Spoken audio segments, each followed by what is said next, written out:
الحمد للہ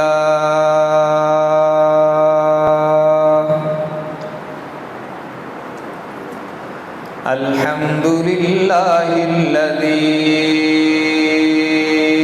نور قلوبنا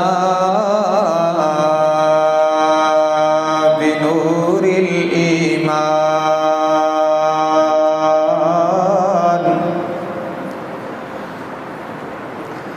وزین اخلاقنا بنور السنة والقرآن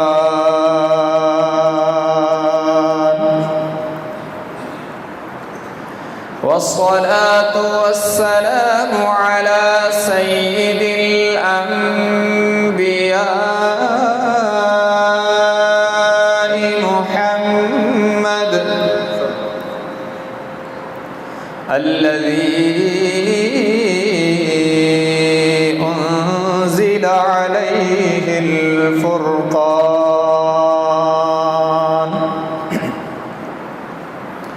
وعلى آله وأصحابه الذين آمنوا بالبيان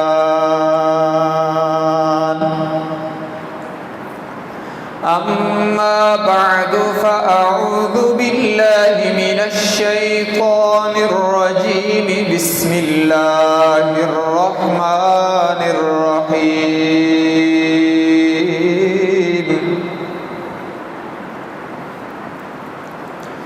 ربما يود الذين كفروا لو كانوا مسلمين وقال النبي صلى الله تبارك وتعالى عليه وسلم قل آمنت بالله ثم استقم أو كما قال النبي صلى الله تبارك وتعالى عليه وسلم صدق الله وصدق رسوله النبي الأمي الهاشمي الأمين الكريم ونحن على ذلك لمن الشاهدين والشاكرين والحمد لله رب العالمين.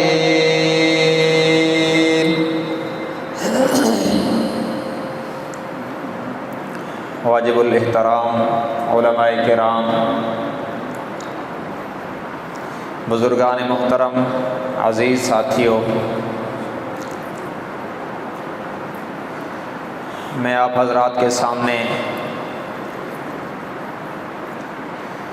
حضرت مولانا یونس صاحب متظلہ العالی کے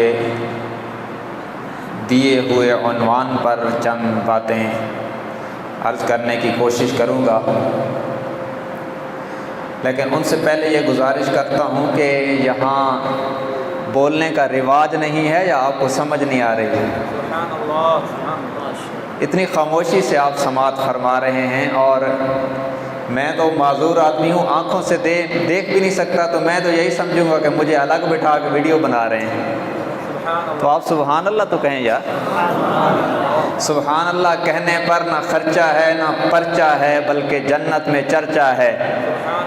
آپ کے جنت میں درخت لگ رہے ہیں، اور کم از کم اس پروگرام کے اختتام پر ایک باغ تو لگا جاؤ۔ تو یہ علماء تو بول رہے ہیں، اکثر یہ ہوتا ہے کہ علماء خاموش بیٹھتے ہیں اور عوام بولتی ہے، یہاں علماء بول رہے ہیں، عوام چپ کر کے بیٹھی ہے۔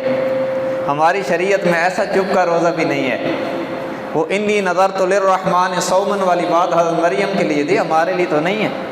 تو آپ بولتے ہیں نا، اچھا بولنا تو باعث نجات ہے، تو اس لیے آپ بخل نہ کریں، سب حضرات بلند آواز سے کہہ دیں سبحان اللہ۔ ہاں یہ ادھر والے میں نے سمجھا ادھر بیٹھا ہی کوئی نہیں ہے، ابھی پتہ چلے ادھر بھی بندے بیٹھے ہیں، تو آپ بخل نہ کریں۔ انشاءاللہ آپ کا وقت، میں کوشش کروں گا آپ کا وقت ضائع نہ ہو، آپ کا وقت قیمتی بنے۔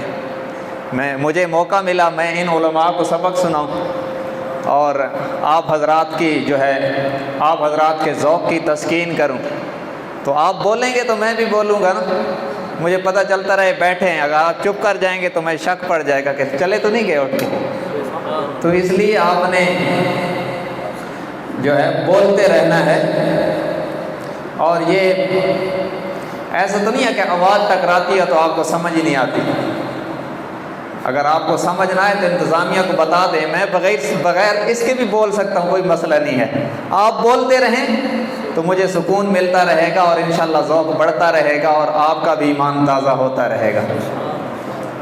تو ایک بار پھر سب کہہ دیں سبحان اللہ، ادھر والے جزاکم اللہ خیر۔ میں نے آپ حضرات سے جو بات کرنی ہے وہ یہ ہے، بالکل سیدھا سادہ عنوان ہے، ویسے تو علمی عنوان ہے، لیکن میں کوشش کروں گا کہ علمی عنوان کو عوامی انداز میں پیش کروں آپ کے سامنے، اور وہ عنوان یہ ہے، مولانا یونس صاحب کے الفاظ کو میں تھوڑی ترمیم کے ساتھ پیش کر رہا ہوں اور وسعت دے کر، اور وہ عنوان یہ ہے کہ ایمان کے مومن کی زندگی پر کیا اثرات ہونے چاہیے۔ ہم سب نے الحمدللہ کلمہ طیبہ پڑھا، لا الہ الا اللہ محمد الرسول اللہ، ہم مسلمان ہیں الحمدللہ، اور ہم پیدا ہوئے تو ہمارے کانوں میں پہلی صدا پڑی اللہ اکبر، اور ہم نے بولنا شروع کیا تو ماں باپ نے کلمہ طیبہ پڑھایا، کلمہ شہادت پڑھایا، اور ہم مسلمان پیدا ہوئے، ماں کی گود سے ہمیں کلمہ طیبہ نصیب ہوا ہے۔ ہم مومن ہیں، سب سے پہلے تو یہ سمجھیں کہ ایمان کسے کہتے ہیں۔ عام طور پر لوگوں سے پوچھا جائے نا ایمان کا کیا مطلب ہے، کہتے ہیں ایمان کا مطلب ایمان ہے اور کیا ہے، بس یہ اتنا ہی جانتے ہیں، ایمان کا مطلب ایمان ہے اور کیا ہے۔ یاد رکھیں ایمان کسے کہتے ہیں۔ میں علمی اصطلاحات تو علماء بولتے ہیں، میں تو طالب علم ہوں، میں آپ کو عوامی بات کہتا ہوں۔ ایمان کس کو کہتے ہیں؟ التصدیق بما جاء به النبی صلی اللہ علیہ وسلم، جو کچھ محمد، سب کہتے ہیں صلی اللہ علیہ وسلم، جو کچھ محمد صلی اللہ علیہ وسلم نے اللہ سے لے کر امت کو دیا ہے، اس کو دل و زبان سے ماننے کا نام ایمان ہے۔ اور یہ اتنی عظیم نعمت ہے کہ اس نعمت کے حاصل ہوئے بغیر دنیا کی کوئی نعمت، کامل نعمت بنتی نہیں ہے۔ جتنی نعمتیں ہیں آپ آنکھوں سے دیکھ رہے ہیں، کانوں سے سن رہے ہیں، ہاتھوں سے پکڑتے ہیں، زبان سے چکھتے ہیں، پاؤں سے چلتے ہیں وغیرہ، جتنی بھی انگنت اللہ کی نعمتیں ہیں، اگر ان کے ساتھ ایمان والی نعمت نہ ملے تو یہ ساری نعمتیں ادھوری ہیں۔ کیوں؟ موت پہ ساری سٹاپ ہو جائیں گے۔ اور اگر ایمان والی نعمت ان کے ساتھ مل جائے تو یہ ساری نعمتیں پوری ہیں، یہ موت پہ سٹاپ نہیں ہو جائیں گی بلکہ پہلے سے کئی گنا بڑھ جائیں گی۔ جنت میں سماعت کوئی ایسی تو نہیں ہوگی جیسی اب ہے، جنت میں نظر بھی ایسی نہیں ہوگی، ساری نعمتیں بڑھ جائیں گی۔ یہ تفصیلات کا ٹائم نہیں، میں ادھر جاؤں تو بہت لمبی بات ہوگی۔ جنت میں کیا ہے؟ فلا تعلم نفس ما اخفی لهم من قرۃ اعین جزاء بما كانوا يعملون۔ کاش کہ آپ قرآن سمجھتے تو مزہ آ جاتا۔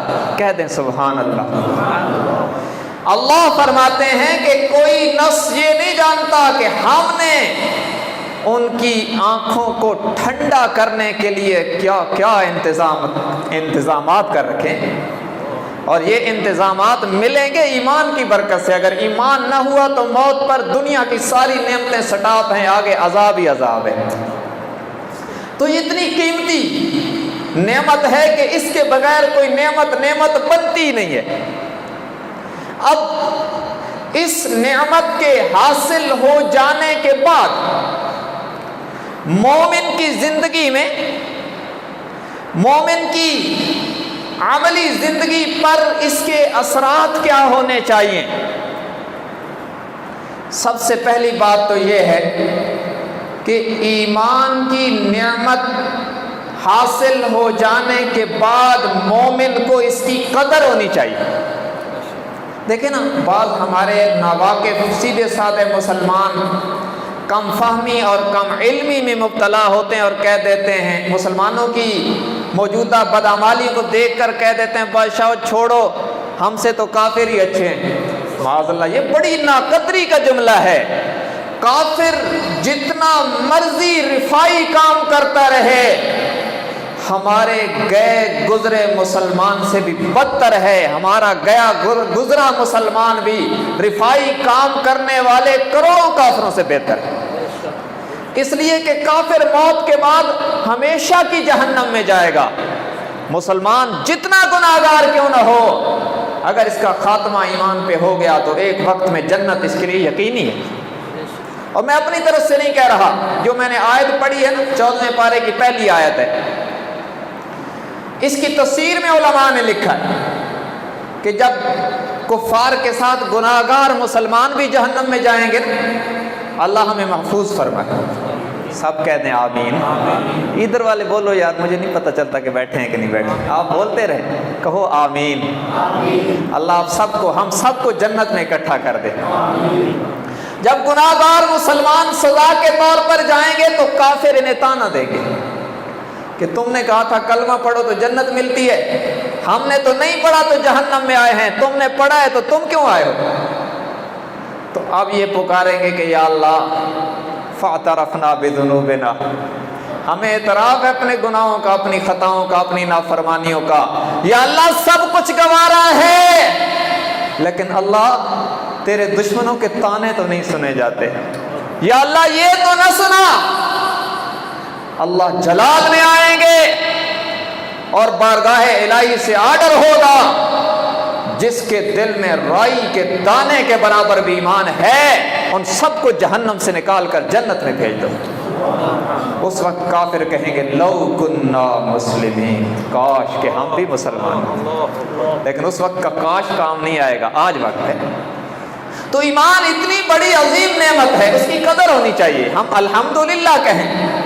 کتنے مسلمان ایسے ہیں جنہوں نے کبھی اس نعمت کے حاصل ہونے پر الحمدللہ کہا ہو کہ یا اللہ تیرا شکر ہے تو نے مسلمان بنایا، ایمان والی دولت عطا فرمائی؟ سب کہتے ہیں الحمدللہ۔ اللہ اس پر خاتمہ بھی نصیب فرمائے۔ قدردانی کے بعد دوسرا اثر اور دوسرا ایمان کا تقاضا یہ ہے کہ ہمیں اس پر استقامت ہونی چاہیے، اور یہ قدردانی کا نتیجہ ہے لئن شکرتم لازیدنکم۔ رب العالمین کا فرمان ہے تم شکر ادا کرو گے تو یقیناً نعمت بڑھاؤں گا، اور ایمان والی نعمت پر شکر ادا کرو گے تو یہ یوں بڑھے گی کہ دنیا میں اس پر نکھار آئے گا، موت کے وقت اسی پر خاتمہ ہو جائے گا، اور جسم سے روح نکلے گی تو اللہ کی رحمت استقبال کرے گی۔ ادھر والے سارے کہتے ہیں سبحان اللہ۔ تو استقامت، الاستقامت فوق الکرامت۔ کوئی آدمی ہوا میں اڑ کے دکھا دے نا اور اگلے دن موقف سے ہٹ جائے تو اس کی کرامت کسی کام کی نہیں ہے۔ اس بندے کو کمال ملتا ہے جو شروع سے آخر تک، موت تک ایمان سلامت لے کے قبر میں چلا جائے، یہ کرامت والے سے کہیں اوپر ہے۔ تو استقامت، اور یاد رکھنا جن لوگوں نے ایمان قبول کرنے کے بعد اس پر استقامت اختیار کی ہے، ان کا کردار قرآن کی آیات میں چمک رہا ہے۔ میں اپنی طرف سے بات نہیں کرتا اور ویسے قصے کہانیاں سنانے کا عادی بھی نہیں ہوں، میں آپ کو قرآن سنانے لگا ہوں۔ قرآن میں اللہ کا قانون یہ ہے کہ ایمان کی برکت سے ہم کمزوروں کو اٹھاتے ہیں اور زمانے کا امام بنا دیتے ہیں۔ شاید یہ کہیں کہ سیاسی ڈائلاگ ہے، وَنُرِيدُ أَن نَّمُنَّ عَلَى الَّذِينَ اسْتُضْعِفُوا فِي الْأَرْضِ وَنَجْعَلَهُمْ أَئِمَّةً وَنَجْعَلَهُمُ الْوَارِثِينَ۔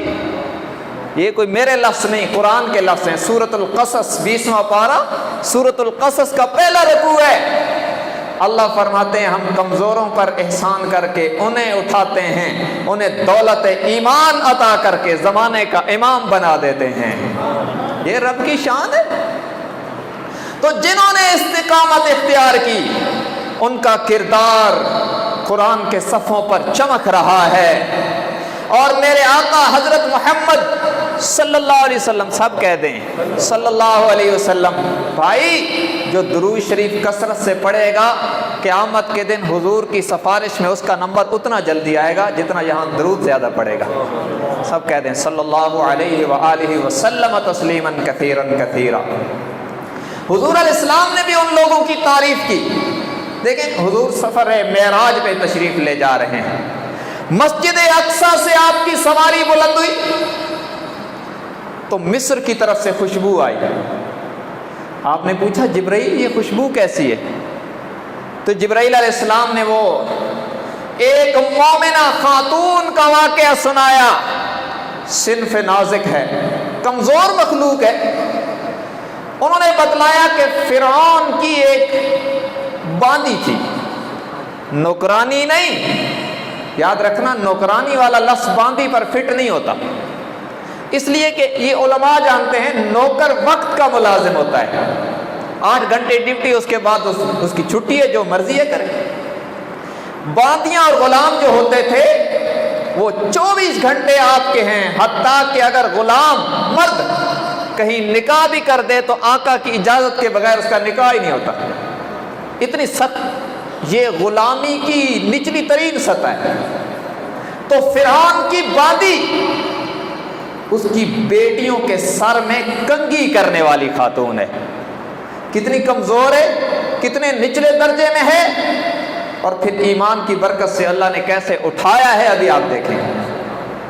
فرعون کی بیٹی کے سر میں کنگھی کر رہی, اس کے ہاتھ سے جو کنگھی گری اچانک تو بے دھیانی میں اس کی زبان پہ رب کا نام آ گیا. اصل یہ تھا کہ وہ موسیٰ علیہ السلام کا کلمہ پڑھ چکی تھی, کیونکہ حضرت موسیٰ علیہ السلام ان کے گھر میں پلے تھے, فرعون کے گھر میں, اور یہ ان کی باندیاں تھیں, تو ان کو اٹھانا, ان کو کھلانا, اور پیغمبر کی خدمت کوئی کرے اور اس پر اثر نہ ہو, یہ تو نہیں ہو سکتا. تو وہ خدمات کام دکھا گئی اور وہ اندر سے کلمہ پڑھ چکی تھی, لیکن اب بے ساختہ اس کی زبان پہ رب کا نام آ گیا. فرعون کی بیٹی نے اپنے باپ کے علاوہ کسی اور کو رب کہتے سنا تو اس سے بھی ہضم نہیں ہوا. اس نے کہا من ربک, تیرا رب کون ہے؟ اور یہ بھی عجیب سوال ہے. اس وقت تو فرعون کی بیٹی نے اپنی باندی سے کہا من ربکی, تیرا رب کون ہے؟ مجھ سے اور آپ سے سب سے قبر میں پوچھا جائے گا من ربک, بتا تیرا رب کون ہے. اسی کی زبان پہ صحیح جواب آئے گا جو دنیا میں رب کی مان کے گزار کے جائے گا. اللہ استقامت نصیب فرمائے. بڑا ہولناک منظر ہوگا. اللہ نکیرین کے سوالوں کا صحیح جواب ہم میں سے ہر ایک کی زبان پہ جاری فرمائے. ہر ایک سے سوال ہونا ہے, قبر کے سوال و جواب برحق ہیں اور اسی قبر میں ہونا ہے. یہ اہل سنت کا متفقہ عقیدہ ہے. کہا من ربکی, تیرا رب کون ہے؟ تو اب مومنہ ہو اور شرک کا کلمہ کہہ جائے, کہہ دے کہ تیرا ابو رب ہے, یہ تو ممکن نہیں ہے نا. ایمان جب دل میں اتر جاتا ہے تو سارے خطرات کو مول لینا آسان کر دیتا ہے. فوراً اس ماشدانے کنگھی کرنے والی نے کہا ربی رب السماوات والارض ورب آبائک, میرا رب وہی ہے جو آسمانوں زمینوں کا رب ہے اور تمہارے باپ دادا کا بھی رب وہی ہے. اس کو تو آگ لگ گئی, یہ کیا بات ہوئی؟ میرے ابے کے علاوہ کسی اور کی ربوبیت کی بات ہو. اور فرعون چھوٹا موٹا دعوے دار نہیں تھا, وہ کہتا تھا انا ربکم الاعلی, میں بڑا رب ہوں معاذ اللہ. یہ قرآن کے الفاظ ہیں, سورہ نازعات کا پہلا رکوع ہے. کہتا تھا انا ربکم الاعلی. اس نے جب سنا تو بیٹیوں کے ذہنوں میں بھی تو وہ باپ کا تکبر ہوتا ہے. اس نے کہا اچھا. فوراً اس میں شکایت لگا دی اپنے باپ کو، تو فوراً شاہی قانون حرکت میں آیا، وہی کیا جو ہر دور کا باطل کرتا ہے، مار دو، مٹا دو۔ ان کے خیال میں یہ تھا کہ مٹا دیں گے تو اس کا مشن مٹ جائے گا، انہیں پتہ نہیں تھا اس مشن پہ جو قربان ہوتا ہے وہ کئیوں کو زندہ کر جایا کرتا ہے۔ یہ مشن مٹتا نہیں ہے، قربانیوں سے بڑھتا ہے۔ کمثل حبۃ انبتت سبع سنابل فی کل سنبلۃ مئۃ حبۃ، یہ تو وہ مثال ہے یہاں۔ اس نے کہا ذرا آگ جلاؤ، اس کے اوپر دیگ رکھو، گرم کرو اور ان کو زندہ ان میں ڈال دو۔ اب لایا گیا دربار میں، اور جب دہکتی آگ پر دیگ ابلنے لگی تو پھر فرعون نے پوچھا مر ربک، اب بتا تیرا رب کون ہے؟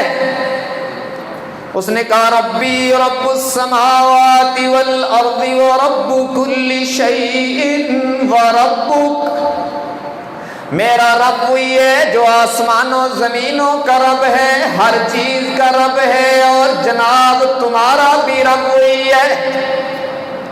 اسے آگ لگ گئی، اب یہ باندھی ہے، دو کم سن بچیاں بھی ساتھ ہیں۔ اس نے پہلا حربہ آزمایا، ایک بچی نے ماں کی انگلی پکڑی ہوئی ہے، دوسری بیٹی کو ماں نے چھاتی سے لگایا ہوا ہے۔ پہلے اس نے انگلی سے بچی کو کھینچ کر دہکتی دیگ میں ڈال دیا۔ اللہ بھی پھر دکھاتا ہے نا کہ جو لوگ میرے ہو جاتے ہیں وہ سب کچھ میرے نام پہ لٹا دیتے ہیں، پھر بھی خوش ہوا کرتے ہیں۔ انگلی میں پکڑی ہوئی بچی کھینچ کر دہکتی دیگ میں ڈال دی، اور ماں کا ریئیکشن دیکھا تو اس کا واپسی کا کوئی ارادہ نظر نہیں آیا۔ اب چھاتی سے جو بچی اس نے لگا رکھی تھی اس کو بھی کھینچا، اور جب ماں کے سامنے اس کی کم سن دو بیٹیاں آگ میں جلنے لگی تو ماں کی آنکھیں چھلک گئی۔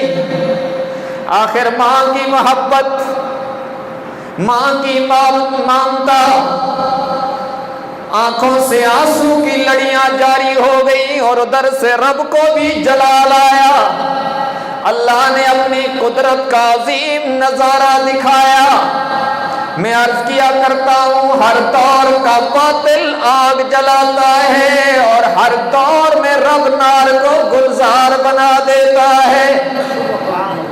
آگ جلائی، اور جب دوسری بچی بھی اس سے چھین کے آگ میں ڈال دی، ماں کی آنکھیں چھلکی۔ اللہ نے اپنی قدرت کا نظارہ دکھایا، پردے ہٹا دیے، اور دہکتی دیگ سے چھوٹی بچی نے پکارا امی گھبرانے کی ضرورت نہیں، تھوڑی دیر کے بعد ہم جنت میں اکٹھے ہونے والے ہیں۔ اسے بھی ڈال دیا گیا، اور جب سب پگھل گئی، ہڈیاں نکال کر تینوں کی، ماں اور دو بیٹیوں کی ہڈیاں کٹھی کر کے ایک جگہ دفن کر دی گئی۔ کوئی کم و بیش 2000 سال کے بعد میرے آقا کی سواری وہاں سے جب بلند ہوئی ہے آسمانوں کے سفر کے لیے، تو وہاں سے جو خوشبو آئی مصر کی طرف سے، آپ کے دریافت فرمانے پر جناب جبرائیل نے عرض کی یا رسول اللہ، یہ فرعون کی باندی اور اس کی 2 بیٹیوں کی قبر کی خوشبو ہے، جب سے یہ دفن ہوئی ہے آج تک یہ خوشبو مہک رہی ہے۔ اور یہ اللہ دکھاتا ہے کبھی کبھی ایمان کی خوشبو ایمان والوں کے جانے کے بعد دنیا والوں کو سنگھا دیتا ہے۔ اور میں آگے بڑھنے سے پہلے اگر مولانا احمد علی لاہوری کا ذکر نہ کروں تو شاید ناانصافی ہوگی۔ عظیم مجاہد، ختم نبوت کی تحریک میں جب ان کے گھر میں چھاپا لگا تو گھر سے گندم کا ایک دانہ بھی برآمد نہیں ہوا۔ فقر و فاقہ کا یہ عالم ہے، اور چھاپا مارنے والا SHO کہنے لگا حضرت میں حکومت کا ملازم ہوں، میرے لیے بد دعا نہ کر دینا، میں مجبور ہوں۔ جب اس مرد کلندر کی میت اٹھی ہے لاہور میں، تو عمر اچھروی صاحب جیسے لوگوں نے بھی کہا تھا کہ یہ صاحب کرامت شخص ہے، اور اس کی قبر سے خوشبو مہکی، اور لوگوں نے تجربے کیے کہ یہ کون سی فیکٹری کی بنی ہوئی خوشبو ہے۔ لیبارٹریوں میں مختلف زاویوں میں ڈال ڈال کے چیک کیا گیا، ان کی لیبارٹریوں نے کہا کہ اس مرد کلندر کی قبر کے ذروں سے مہکنے والی خوشبو آج تک دنیا میں ایجاد ہی نہیں ہوئی ہے۔ ارے جن کی قبروں کے باہر اتنی خوشبو ہے، ان کی قبروں کے اندر کتنی خوشبو ہوگی۔ بہرحال یہ جب باندی کا حال دیکھا نا، اس استقامت کو دیکھ کر خاتون اول اس وقت کی فرعون کی بیوی آسیہ نے بھی کلمہ پڑھ لیا۔ اس نے کہا بغیر حقیقت کے اتنی بڑی قربانی نہیں دی جا سکتی، اس نے بھی کلمہ پڑھ لیا۔ تو اب تو ڈبل مسئلہ ہو گیا نا، پہلے تو نوکرانی باندھی تھی اور فوراً جلا دی، مار دی، اب تو خاتون اول ہے۔ اور تاریخ میں ہے کہ فرعون نے پورے علاقے سے منتخب کر کے خوبصورت ترین عورت سے لو میرج کیا تھا، اور تھا بھی رن مرید۔ کہتے ہیں عورتوں کی مانتا کوئی نہیں ہے، عورتوں کی تو بڑے بڑے فرعون مانتے رہے ہیں، یہ تو حکومت کرتی ہیں۔ یہ حضرت موسیٰ علیہ السلام کو جب اٹھا کے لایا گیا تھا نا دریا سے، تو فرعون نے تو کہا تھا قتل کر دیں، اسی آسیہ نے کہا تھا قتل نہ کرو، اور اسی کے کہنے پر فرعون نے اپنا ارادہ بدلا تھا۔ مجھے لگتا ہے کہ شاید آسیہ کی اسی محبت بھری نظر کے نتیجے میں جو پیغمبر کے چہرے پر پڑی تھی، اللہ نے ایمان کی دولت نصیب کر دی۔ ادب بڑی نعمت ہے، ادب پہلا کرینہ ہے محبت کے کرینوں میں۔ اقبال نے کہا ہے، بعض لوگ کہتے ہیں جناب بندہ اونچے درجے پہ جائے تو ادب ساکت ہو جاتا ہے، نہیں نہیں، جتنا بلندی پہ جاتا ہے اتنا ادب بڑھتا جاتا ہے۔ تو بہرحال آسیہ نے کلمہ پڑھ لیا، تو اب تو امتحان اور ہو گیا۔ مجھے دیو وقت بالکل ختم ہو رہا ہے، میں چند منٹ اور چلنا چاہتا ہوں صرف۔ اب اولاً فرعون نے اپنی ساس صاحبہ کو یہ مشن دیا کہ تم اسے سمجھاؤ اور مناؤ۔ آج لوگ کہتے ہیں نا انہیں سمجھاؤ اور مناؤ، آج بھی لوگ مشن سپرد کرتے ہیں کہ جناب تم فلاں فلاں جاؤ اور ان سے بات کرو کہ ہماری کرسی کو پکڑے رکھیں۔ تو بسا اوقات یہ نہیں بھی ہوتا، لوگ کرسی پکڑ پکڑ کے تھک جاتے ہیں تو چھوڑ دیتے ہیں، کہتے ہیں گرنے تو کوئی بات نہیں، مولانا فضل الرحمان نے بڑی محنت کی ہے۔ تو اس نے ساس صاحبہ نے اپنی بیٹی کو سمجھایا، اس نے کہا امی بس ایمان کے بغیر کوئی بات نہیں۔ اب فرعون خود لیکچر دے رہا ہے، دیکھو تیرا پروٹوکول ہے، تیرا یہ ہے وہ ہے۔ اس نے کہا بس اب میرا سب کچھ ایمان ہے۔ آخر میں دھمکی دی کہ اچھا پھر میں قتل کرواؤں گا، اس باندی کا حال نہیں دیکھا؟ آسیہ نے کہا میں موت اور زندگی کے فاصلے مٹا چکی ہوں۔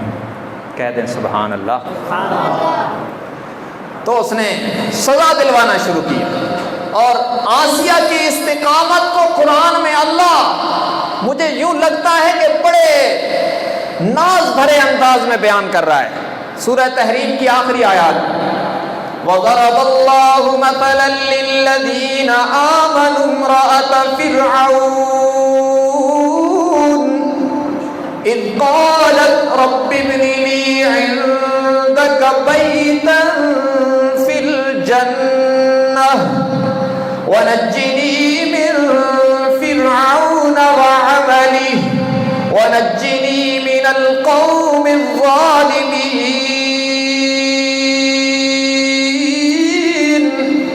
رب العالمین نے فرمایا، مثال بیان کی ہے رب نے فرعون کی بیوی کی، اس کی استقامت، جرت اور ایمانی ولولہ بیان کیا۔ فرعون نے شاہی محل میں بلا کر سب سے پہلی سزا دی، کہا شاہی محل میں سب کے سامنے اس کا شاہی لباس اتار دیا جائے۔ ایک شریف خاتون کے لیے کتنی بڑی سزا ہے۔ آسیہ کے جسم سے لباس اترا، اس نے برستی ہوئی آنکھوں کے ساتھ یوں دیکھا اور کہا دیکھ میرے اللہ، میرا سب کچھ تجھ پہ قربان ہے۔ لباس کیا چمڑا بھی اتر جائے گا لیکن تیرا دربار نہیں چھوڑوں گی۔ ہمیں تو تھوڑی سی مصیبت آ جائے تو سب سے پہلے رب کو چھوڑ دیتے ہیں، کبھی ادھر کبھی ادھر، کبھی کہتے ہیں ڈاکٹر بہت اچھا تھا جناب۔ بھائی سارے ڈاکٹروں کے ہاتھ میں شفا رکھنے والا بھی اللہ ہے، ہماری نظر سب سے پہلے اللہ پہ ہونی چاہیے۔ جب کوئی پریشانی مصیبت آئے سب سے پہلے نظر جہاں جائے سمجھو کہ یقین وہاں اٹکا ہوا ہے۔ مومن کی نظر سب سے پہلے اللہ پر اور ہماری نظر سب سے آخر میں اللہ پر۔ ہم پتہ کیا کہتے ہیں، کبھی ڈاکٹر صاحب کے پاس، کبھی پیر صاحب کے پاس، اور جب سب کہتے ہیں نا یہ لا علاج ہے، پھر کہتے ہیں ہن اللہ علی آس ہے۔ کاش کہ یہ سب سے پہلے رب کی آس ہونی چاہیے تھی، لیکن سب سے پہلے ادھر کبھی اس در پر کبھی اس در پر اور سب سے آخر میں خدا کے در پر۔ یہ ناانصافی ہے۔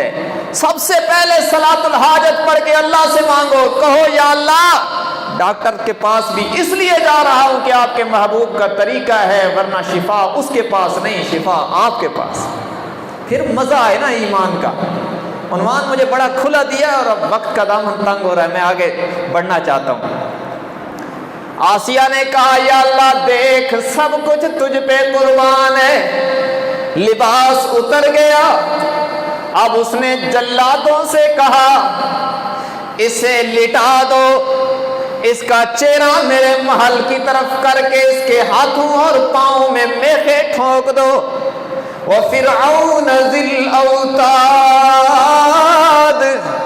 میخوں والا فرعون اپنی بیوی کے ہاتھوں پاؤں میں میخیں گڑوا دی اور نظریں محل کی طرف چہرہ کروا دیا کہ شاید اسے احساس ہو کہ میں نے کس دولت کو ٹھکرایا ہے۔ جب اس طرح آسیہ کا خون رس رہا ہے، اب آخری بار کہا گیا اب بھی غور کر لے وقت ہے۔ اس نے کہا جفا جو عشق میں ہوتی ہے وہ جفا ہی نہیں، جفا جو عشق میں ہوتی ہے وہ جفا ہی نہیں، محبت میں گر ستم نہ ہو تو محبت کا مزہ ہی نہیں۔ اس نے کہا رب کے نام پہ کٹنے کا جو مزہ ہے فرعون تیرے دربار کی آسائشوں میں وہ مزہ کہاں ہے؟ اب موت اور زندگی کے سارے فاصلے مٹ گئے ہیں، مجھے جانے دے جہاں جا رہی ہوں، واپسی کا سوال ہی پیدا نہیں ہوتا۔ فرعون نے اپنے جلادوں سے کہا، اب دو طرح کی روایتیں، ایک روایت میں یہ ہے کہ کہا گیا جناب اس کا چمڑا اتار دو، ایک روایت میں یہ ہے کہ کہا گیا اسے سولی پہ لٹکا دو۔ لیکن جب آسیہ کو یقین ہو گیا کہ اب بس میری دنیاوی زندگی کا اختتام ہونے والا ہے تو اس نے ایک بار پھر اللہ کو آواز دی، رب ابن لی عندک بیتا فی الجنہ ونجنی من فرعون وعملہ ونجنی من القوم الظالمین۔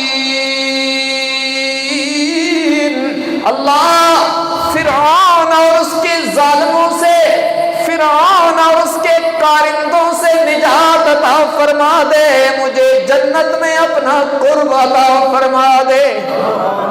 اللہ نے سارے پردے ہٹا دیے، وہ قادر مطلق جو ہوا اس نے سارے پردے ہٹا دیے، کہا میری بندی گھبرا نہیں، چند لمحوں کی دیر ہے، تیرے لیے یہ انتظام کر رکھا ہے۔ آسیہ قربان ہو گئی، یہ وقت گزرتا رہا، جناب محمد رسول اللہ صلی اللہ علیہ وسلم کے سر اقدس پر اللہ نے ختم نبوت کا تاج سجا دیا، رحمت للعالمین جناب محمد رسول اللہ صلی اللہ علیہ وسلم نے اپنے دولت قدا میں حضرت عائشہ رضی اللہ عنہا سے آسیہ کا تذکرہ کرتے ہوئے فرمایا، عائشہ آسیہ کی قربانی اللہ کو اتنی پسند آئی ہے کہ اللہ نے آسیہ کو جنت میں میری بیویوں میں شمار کر دیا ہے۔